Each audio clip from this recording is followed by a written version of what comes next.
जब गोपियों को पूछा गया ना कि अरे गोपियों, तुम तो मथुरा जा ही सकती हो, मथुरा कोई वृंदावन से दूर है, कभी भी चली जाओ।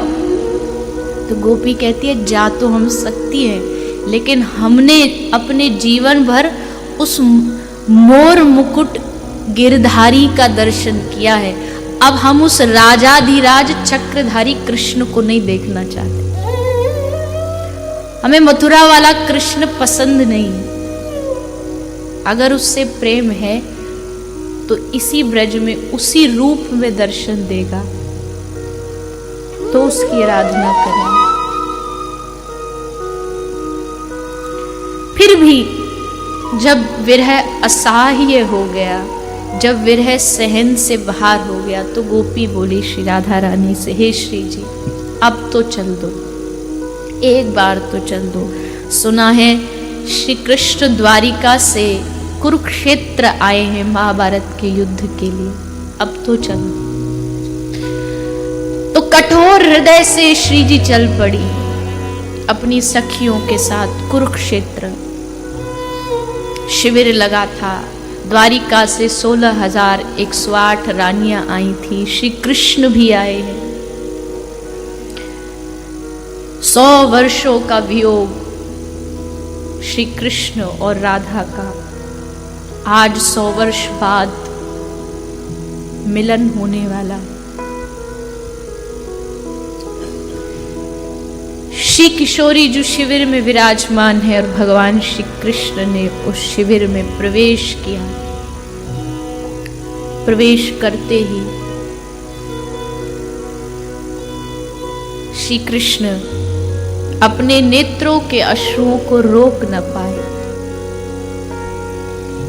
ये क्या मेरी वही प्रियाजू है जिनके मुखमंडल पर इतना अद्भुत तेज कांति रहती थी, आज क्या दशा हो गई इनकी। बैठी हैं सर झुकाए, नेत्रों में अश्रु, और श्री कृष्ण क्या करें, क्या बोलें, शब्द क्या कहें, माफी मांगे? क्या जो दुख मैंने इन गोपियों को, राधा रानी को दिया है, क्या ये क्षमा के योग्य है? नहीं, शब्द नहीं है। श्री कृष्ण ने आज अपना मुकुट उतार करके श्री जी के चरणों में रख दिया। हे राधा, मैं क्या मांगू तुम्हारी भूल के लिए, अपनी भूल के लिए। लेकिन श्री कृष्ण कहते हैं आप करुणामयी हो, सबको क्षमा कर देती हो, तो इस कृष्ण को भी अपना दास समझ करके क्षमा कर दो।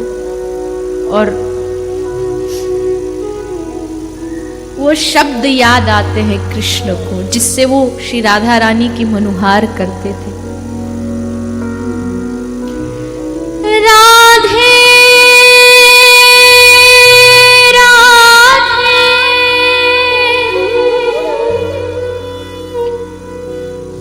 करुणामयी कृष्ण पिया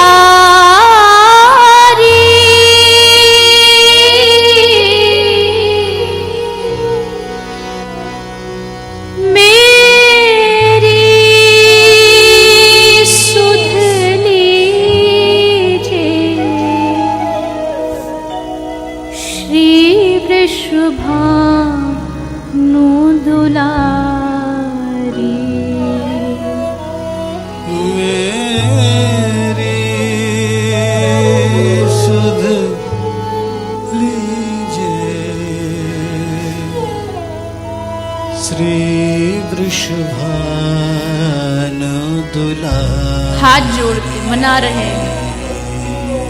हे मनुहारिणी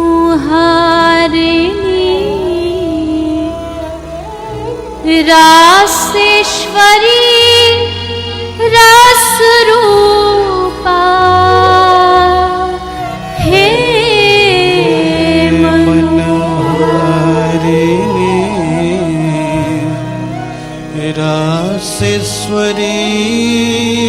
रस रूपा। हे मनोहारिणी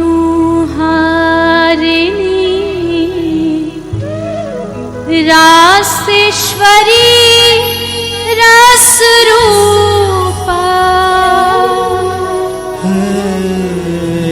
मनोहारिणी रासेश्वरी रस रूपा। हे ब्रज विलासिनी वासनी ब्रज की भूपा।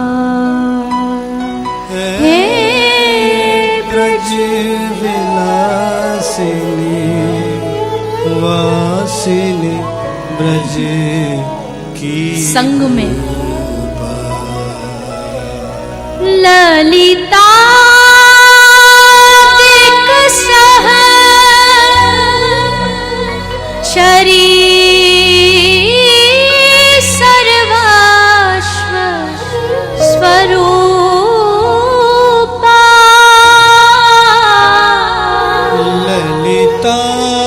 ललितादिक संग सह चरी शर्व स्वरूपा।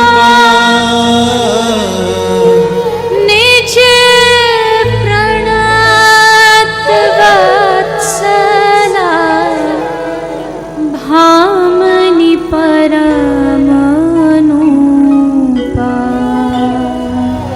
निज प्रणत वत्सला भामिनी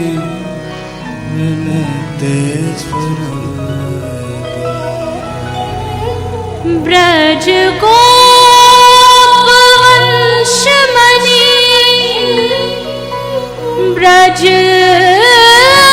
बरसाने वारी।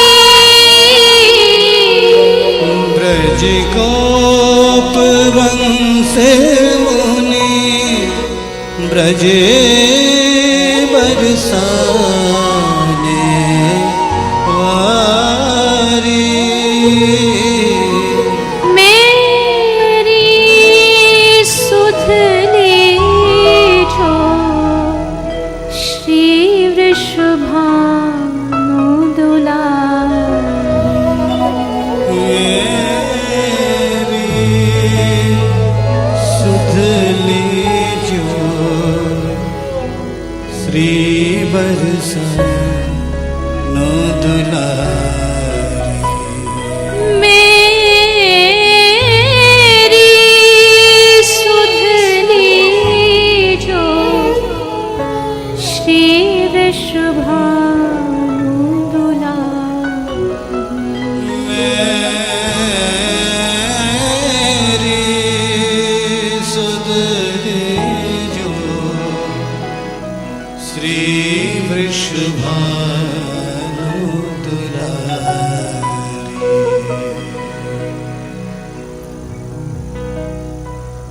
मुकुट श्री श्याम सुंदर ने चरणों में रख दिया। जब कोई व्यक्ति कोई कर्जा उतारने में हार जाता है तो अपनी शान उसके चरणों में रख देता है। भैया अब मेरे बस की बात नहीं, क्या कहूं मैं, कैसे अपनी राधा को समझाऊं कि मैंने कितना बड़ा धोखा दिया। परसों कह करके बरसों बीत गए।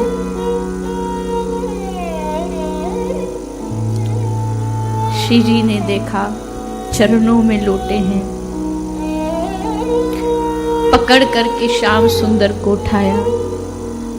ना श्याम सुंदर ऐसा मत कहिए, आपका कोई अपराध नहीं है, ये कोई आप अपराधी थोड़ी हैं। मैं जानती हूं हमने खुद ने निर्णय किया था कि हम अवतार लेंगे, लीलाएं करेंगे, तो लीला में तो ये होना ही था। और आपसे मेरा संयोग थोड़ी होता है, आप और मैं कोई अलग थोड़ी है। आप ऐसे न कहिए। श्याम सुंदर कहते हैं, स्वामिनी, एक प्रार्थना है मेरी, अगर आप स्वीकार कर लें। हाँ ना प्यारे, कहिए। अगर कृपा हो जाए तो हे राधा, अपने ये चरण एक बार द्वारिका में रख दो, वो भूमि धन्य हो जाएगी। एक बार मेरे साथ द्वारिका चल के उस धरती को, उस माटी को पवित्र कर दो। श्री जी के नेत्रों से अश्रु बहते हैं। श्याम सुंदर से कहती है, हे श्याम सुंदर, मैं कितनी असमर्थ हूं आपकी इस प्रार्थना को पूरी करने के लिए, आपकी इस इच्छा को पूरी करने के लिए। प्यारे, सही बताऊं तो कुरुक्षेत्र भी बस एक बार तुम्हें देखने आई हूं, अन्यथा अब ब्रज छोड़ने का मन नहीं करता।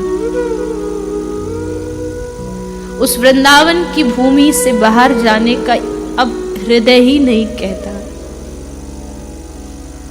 बस आपकी एक झलक पानी थी, गोपियों की इच्छा थी इसलिए आ गई, अन्यथा मैं उस रज को कैसे छोड़ दूं। तुम तो छोड़ करके चले गए, तुम्हारे बाद किसने संभाला हमें? उस वृंदावन की माटी ने, हे श्याम सुंदर, हमें संभाल करके रखा। आज हम उससे दगा कर दें कि हम उसे छोड़ के तुम्हारे साथ चल पड़े? नहीं नहीं, इस भूमि को हम नहीं छोड़ सकते।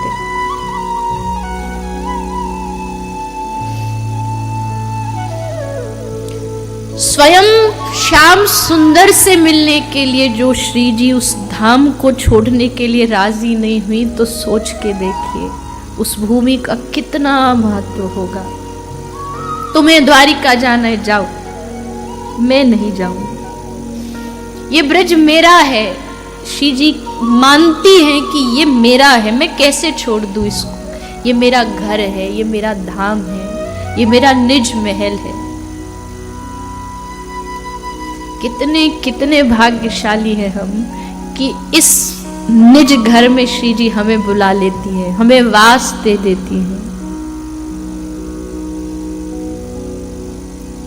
धाम की महिमा अद्भुत है, अद्भुत महिमा है धाम की।